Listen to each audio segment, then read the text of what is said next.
So we start a brand new series this morning. Hold fast. We're going to go 2 weeks here. I was thinking about how should we end 2020? How should we begin 2021? What would be a good thing for us to discuss and talk about? And so I started thinking about the truth, right? That there's going to be probably a mixture of people that are listening either online or here this morning or will listen in the days and weeks to come that are maybe in that transition thought of next year's about to come. And so what do I need to do? This just tends to be a time of our lives when we kind of go, let's look a little inside. What needs to change? What's going to be different next year? And I just think it's so important that we focus on the truth, that we focus on the things that we can truly hang on to. So that we can know the truth, and there's some that people that don't know the truth. And so this morning you're going to hear the truth. And then there's going to be those of us that know the truth, but then are we really walking in the truth? And so John is someone who talks a ton about this. And he doesn't separate these things. These things are together to him. They're inseparable. And so we're going to be in the shortest book of the Bible, which is 2 John. So if you want to go ahead and turn there, if you're like, where in the world is 2 John? It's go all the way to the back of the Bible to Revelation and then kind of come back the other way, left a little bit, a few books, and you'll find 2 John. Super small. It's actually right in between 1 John and 3 John. Imagine that, 2 John. But it's really small, so sometimes it's hard to find if you're looking through a real Bible. I shouldn't say a real Bible, but like a Bible that you hold in your hands. I know some of us use the digital kind, so it's a lot easier to find. But get there, and a couple things you need to know. Obviously, first of all, this is written by John. I know this is some deep stuff I'm giving you already this morning. But John was, at this point in his life, when we're reading this, he was the last living disciple, the eyewitness of Jesus, of the resurrection. He would have been a really big deal at this point in his life because so many people would have been going to him and for, information, wisdom. Tell me about this. Tell me what this means. And so whenever John spoke, people at this point in his life would have paid attention. They'd have been like, man, what's he have to say? This guy's legit. This guy walked with Jesus. This guy's the OG, one of the OGs. My kids love when I use words like that. They're kind of like, Dad, you're too old to talk like that. But anyway, he was, which stands for, I think, original gangsta, right? Doesn't OG, is that what it stands for? Yeah. Anyway, so my kids are always like, here we go. When's college start back so I can go back home? Anyway, so this he was one of the original guys. He's one of the first ones. So we're going to listen to him this morning. We're going to pay attention to this and understand where this is coming from. One of the things I do love about John, though, is even though this is his time in life when he was a big deal, people are going to pay attention. People are going to care a lot about what you have to say. He was always so intentional about making a big deal about who Jesus was. And he thought there was nothing more important than making sure that the truth about Jesus was central to the church. And I don't know if you pay attention to other churches or other things that are going on in the world besides our church, but there's a lot of churches out there that Jesus is not the central theme. Sometimes it's the pastor. Sometimes it's about finances and money and buildings, and sometimes it's about a million other things. It's about how we feel, all kinds of stuff. But John was very, very intentional and he wanted to make sure we understood and knew that in the church, Jesus has to be the central thing. It's got to be what everything revolves around. So we're going to talk about this morning, and we're going to talk about how important it is that we get Jesus right. If we don't get Jesus right, church, everything else is going to be skewed. And this is what's happening in so many other churches and other religions, and they don't get Jesus right. They don't get the truth right. So we're going to turn to 2 John together. Again, hopefully you're already there towards the back of your Bible. Here's what it says, and we're going to read literally the whole book of 2 John, which sounds very intimidating until you realize how short it is. This is what he says. The elder, to the lady chosen by God and to her children, whom I love in the truth, and not I only, but also all who know the truth, because of the truth which lives in us and will be with us forever. Grace, mercy, and peace from God the Father and from Jesus Christ, the Father's Son, will be with us in truth and love. It has given me great joy to find some of your children walking in the truth, just as the Father commanded us. And now, dear lady, I'm not writing you a new command, but one that we have had from the beginning. I ask that we love one another. And this is love, that we walk in obedience to his commands. as you have heard from the beginning, his command is that you walk in love. I say this because many deceivers who do not acknowledge Jesus Christ as coming in the flesh have gone out into the world. Any such person is the deceiver and the Antichrist. Watch out that you do not lose what we have worked for, but that you may be rewarded fully. Anyone who runs ahead and does not continue in the teaching of Christ does not have God. Whoever continues in the teaching has both the Father and the Son. If anyone comes to you and does not bring this teaching, do not take them into your house or welcome them. Anyone who welcomes them shares in their wicked work. I have much to write to you, but I do not want to use paper and ink. Instead, I hope to visit you and talk with you face to face so that our joy may be complete. The children of your sister who is chosen by God send their greetings. So when you read this passage, if you've never read it before, it can start off a little confusing and you start thinking probably, who is this elder? Who is this lady chosen by God? What is this all about? And so it's super important that we understand who these people are. Well, first of all, the elder is John, right? Elder is a term a lot of times referred to as someone who is older or someone who has wisdom. That's also translated a lot of times as elder, as far as bishop or overseer, pastor. All these different words kind of mean the same kind of thing. So John is referring to himself here. He's the elder.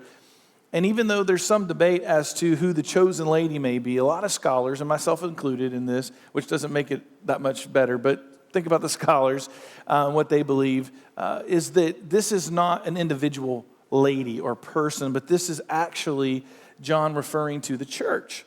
Okay, this is very common language that was used when you referred to the church, when you personified it as a woman. So it's not like this is a stretch. This is something that we see a lot. And so he's referring to the church. John is writing to a church and saying, I'm glad to hear that some of your children are walking in the truth with others. I'm glad to hear that there are those among you whom you have been reaching with the gospel. Now, what does it really matter? What does it matter if it's an individual or it's the church? Well, a lot matters, and that's why it's super important that when you're reading a text like this, that you do a couple things. One is you investigate who is he talking to, who are these people really, and you never want to take something out of context. You always want to make sure that it's in view of the whole entire gospel message, the whole entire Bible. It's really, really important. This matters because if you've been in Christian circles very long, you read a passage like 2 John, and it's very easy to get distracted, and people begin to ask questions like, well, what do you do with people who don't believe the same gospel as you? Like, so you just don't let them in your house? I mean, is that, and it's a legitimate question. If you don't know Christianity, you don't know the Bible, you've not studied, you're brand new to all of this, you would have that question in this sense as far as if you just read this for the very first time. And then what happens is people will quote 2 John and say, oh no, if someone doesn't agree with the gospel, you shouldn't invite them into your house. And they'll quote this verse 10. If anyone comes to you and does not bring this teaching, do not take them into your house or welcome them. But that's not what John is saying here. Because over and over in Scripture, if you read the whole Bible, you understand that we are constantly encouraged, that we are to be welcoming people into our home. It's part of the Christian virtue as you bring people in, you are hospitable. And more than that, we are told time and time again that the purpose for us as Christians is to make sure that we are telling other people about Jesus, that he is the Lord, that we are supposed to be sharing the gospel. How many opportunities are we going to have to share the gospel with people if we keep kicking them out of our homes and saying, you can't come in here and talk to me because you don't believe what I believe? So obviously this is not what John means. So what is he saying here? Well, first of all, it helps to understand how the church was set up in this day. Okay, we tend to forget that when you're reading something like this, you can't just always say, oh, well, it's the same as today, because it's not. Today we have buildings, right? Churches everywhere. We tend to think of when someone says, I'm going to the church or talk about a church, you picture buildings, you picture pastors like myself, which is, I know, scary in and of itself, but you picture this type of setup. This is not what they had in John's day. There weren't buildings, there weren't pastors like me. Instead, you had these local bodies who would meet in homes, and these homes where these people would gather, they would have evangelists or people that were going around spreading the gospel, and they would come and they would teach and they would speak in these homes, and there would be people who would, as they would travel from church to church and stay with them and want to teach, John says, listen, you need to be careful. Look, if somebody comes to your church, not just your home, but to your church and wants to get up basically on a platform, so to speak, they want to get up and preach or teach, they want to deliver a message, you don't let them teach unless they get Jesus right. You don't let them get up there and just start sharing something that's not of the gospel that we have taught you from the beginning. You don't let them teach unless they understand the truth about Jesus. And so in this passage, John is concerned about that, but he's also very concerned that those in the church have the right view of Jesus and they stay that way.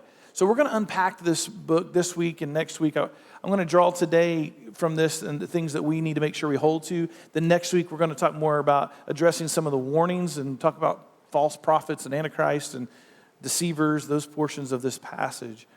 But first, I want to make sure that we start with where John is trying to address and what he's trying to address with the church. Because just like today, there were issues in the church in John's day.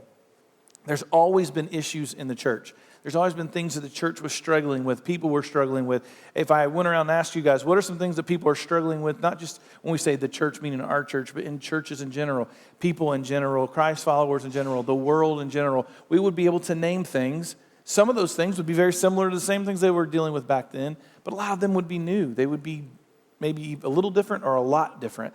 Well, in John's day, verse 4, he says, "It has given me great joy to find some of your children walking in the truth." So John recognizes right up front that just because you go to church doesn't mean you get this, right? He says some. That's an important word. That means I know not all of you, not all the children of the church, not all the people not all the church are walking in the truth. I mean, he's happy that some of them are, but it's obvious that not all of them are. See, just because you grow up inside the church, just because you are a faithful attender, and every Sunday you've got your seat, right? Just because you got your seat and you got your church and you show up all the time, it doesn't mean that you necessarily got Jesus right. Both inside the church and outside the church, there are people who claim to be believers, but they've got Jesus wrong. And John says, no, we got to understand that this is where everything rises and falls. If you don't have Jesus right, none of the other stuff matters. It's so important that you get Jesus right. And he gives us some characteristics of what it looks like when our faith gets Jesus right. So if you're wondering today, well, man, I hope I have Jesus right, you're going to know by the end of this if you do or not. Again, verse 4, he says, it has given me great joy to find some of your children walking in the truth, just as your Father commanded us. So we can see right off the bat that one way you know if we walk with Jesus right or not is if we are walking in the truth of who he is. Are you walking in the truth of who he is? Now, I'm going to give you 4 questions this morning. 4 things for us to mull around in our brain, think about, wonder. Hopefully, it's going to cause us to not just think about it, but it's going to cause us to either make some changes if those changes need to be made. They're going to draw us closer to God. It's going to make us question our walk with the Lord. Am I really walking in the truth as John tells me here or not? Are there some things maybe I got wrong when it comes to Jesus that I need to fix? Because I understand that this is something I got to hold to, something I got to know. I got to make sure I'm centered on the right thing. So here's the first question that I want us to consider.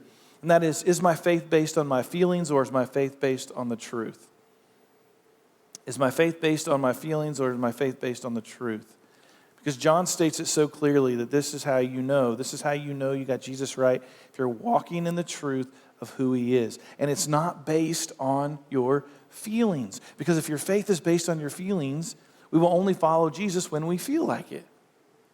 So it's very easy for us, because we don't ever want to, look at ourselves.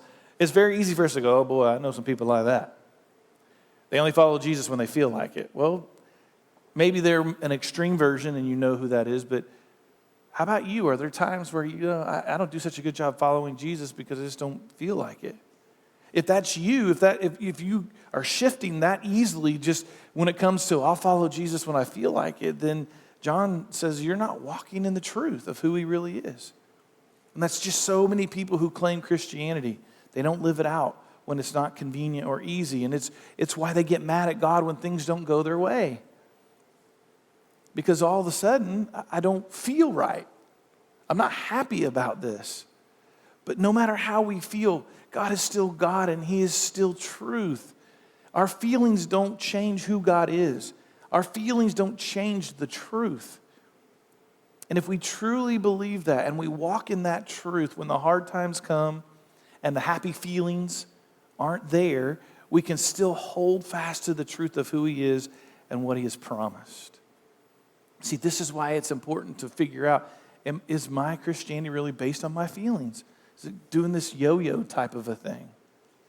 Now, another reason John is so joyful that there are people walking in the truth is he knows that if they're truly walking in the truth, they're not going to be easily swayed by false teachers, which is happening so much today especially. It was happening in John's day. It happens today. If they don't really know the truth, and so many people who claim Christianity don't know the truth, they don't ever investigate it for themselves. They don't study it. They don't really know what's truth. And so some pastors get up and say a few things. Some Bible study teachers get up and say some things. They write some books. They speak really eloquently, and because of that, they just follow blindly. But it's not what the Word of God really says. Again, we'll talk more about them next week. But looking at verse 7, it says, I say this because many deceivers who do not acknowledge Jesus Christ as coming in the flesh have gone out into the world. Any such person is the deceiver and the Antichrist. So he's warning them about people who are going around saying, in his day, this was the issue, that Jesus is not human.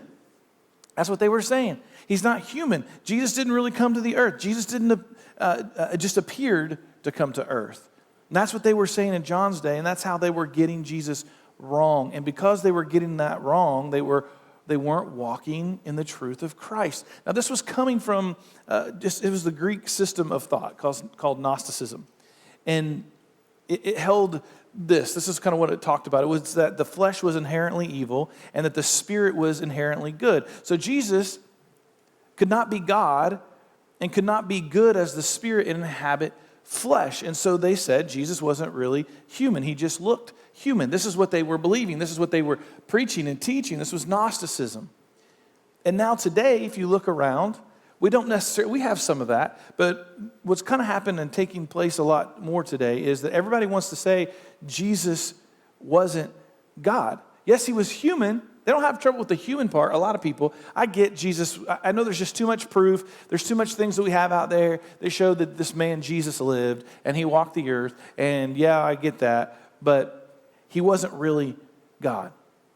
And oh yes, 2,000 years later, we're still talking about it, but he was just a good example. He was just a good teacher. This is a lot of things that people are trying to teach today. My question is always, but then why are there 2.2 billion people around the world who claim the name of Christ, but they're not claiming somebody else's name who's a good example and a great teacher? Something's different about Jesus. I have a lot of guys that I look up to. I have a lot of people that I really think are incredible people, and they are phenomenal examples. Incredible teachers. But you know what? I'm not going to organize a church around them. That's just not going to happen.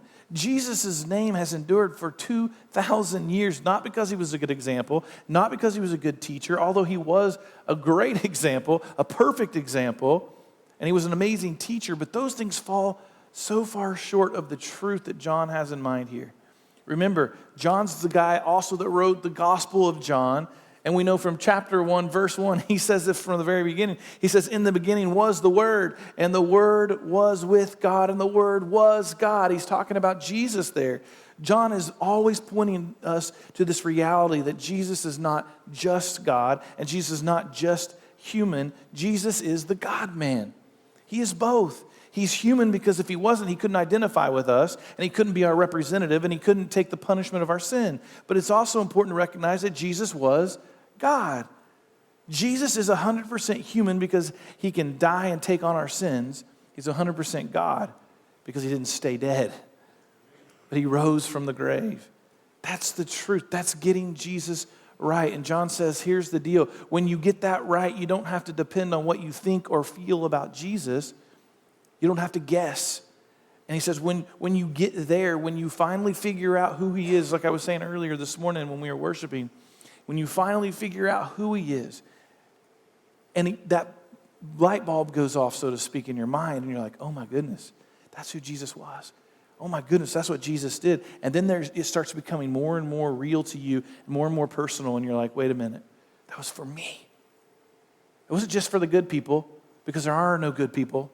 We're all sinners, saved by grace, just like me. That was for me. He did that for me. And the results of that, when it becomes real, is this very deep practical love for other people. And that's what he says next in verse 5. He says, and now, dear lady, I'm not writing you a new command, but one we have had from the beginning. I ask that we love one another. And this is love, that we walk in obedience to his commands.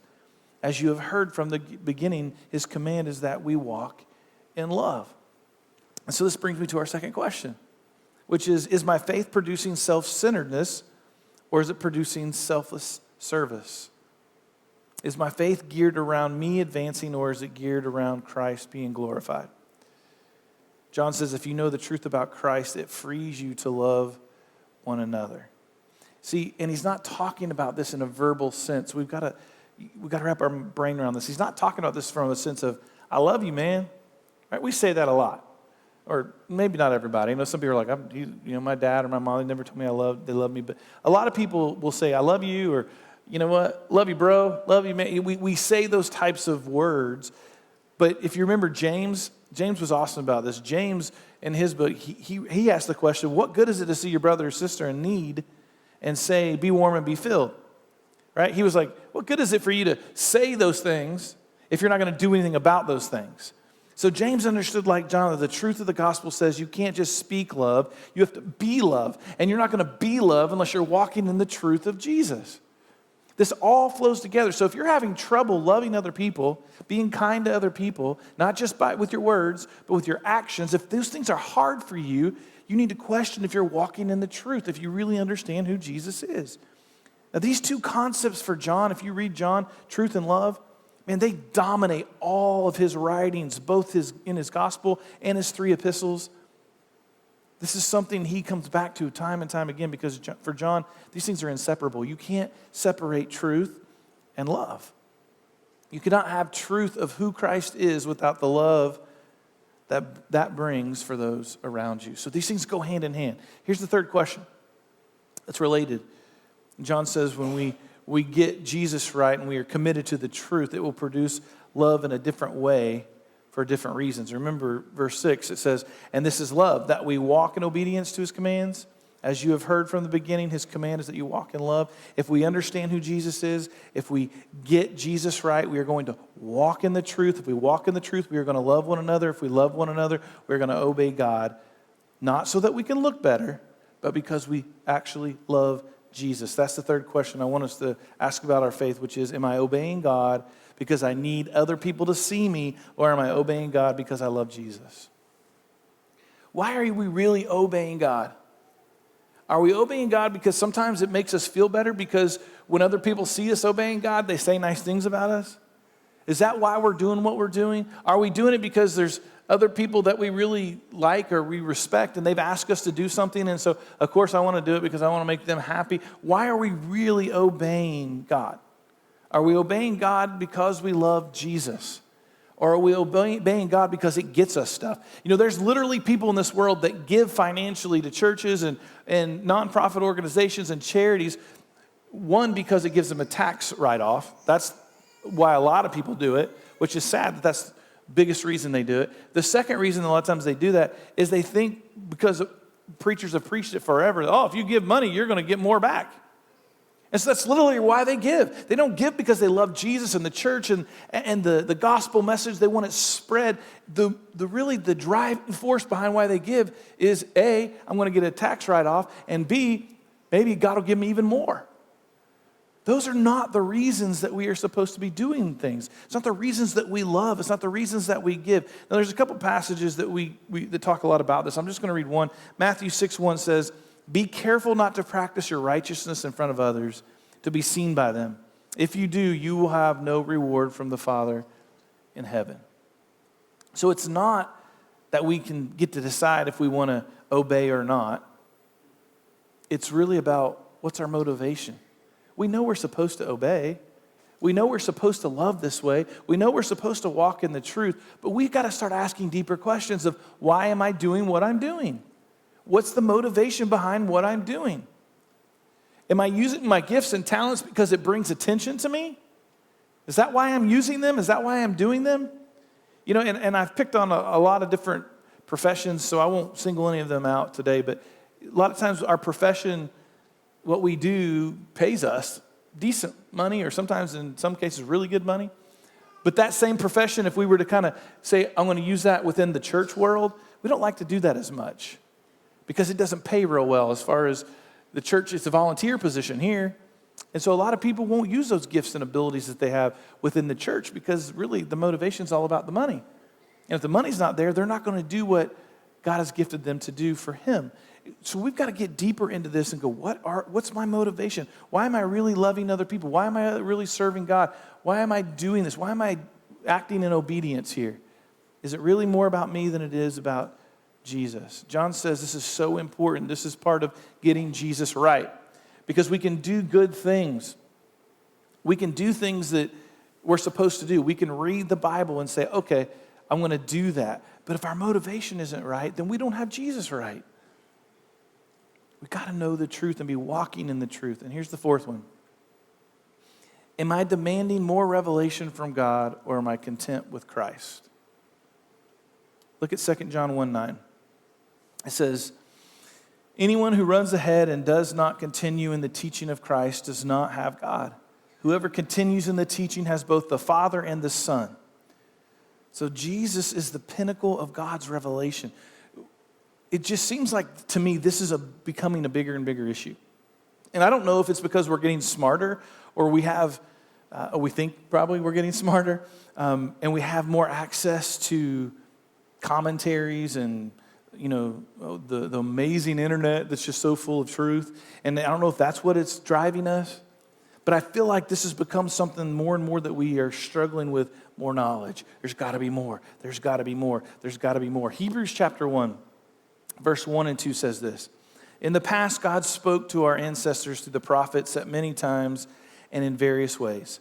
But in these last days, he has spoken to us by his Son, whom he appointed heir of all things, and through him also he made the universe. So before this, God spoke through the prophets who spoke in a lot of different ways, but now we don't need those anymore because we got Jesus. We have Jesus, and that's enough, or at least it should be enough. And if you get Jesus right, you're not going to be bored with Christianity and looking for more. You're not going to say, you're going to end up saying, Jesus is enough for me. He's all I need. And here's the thing. You can dig and dig and dig and dig into the gospel. And even though it is so simple, you can dive so deep. And guess what? This is what I love about it. You're never going to find something that's not true.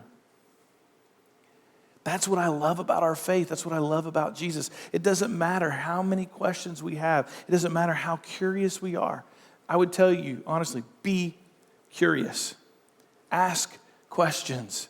Research the faith. It's so simple, but it's so deep. And then you can spend years studying the Word and looking at Christ. And what's going to happen is there's going to be this understanding of just how amazing God really is. What's going to be revealed to you as you study deeper and deeper is it's just going to keep going back to Jesus. It's going to be going back to how much God loves you. It's going to be going back to who he really is, what he's called us to do. And then when we become content with Jesus and we get Jesus right, everything else will then begin to flow from that. And it will begin to flow from that in an appropriate way. Our motivations will be correct. The reason we go to church will be correct. The reason we're singing the songs of worship we're singing will be correct. How we're singing them will be correct. The reason we're serving will be right. All these things will begin to fall in line when we understand who Jesus is and we're truly walking in that truth. We don't Americanize it. We don't use it for our own gain. So you got to ask the question, I have to ask the question, am I content with Jesus? Because it's so important because everything hinges on getting Jesus right.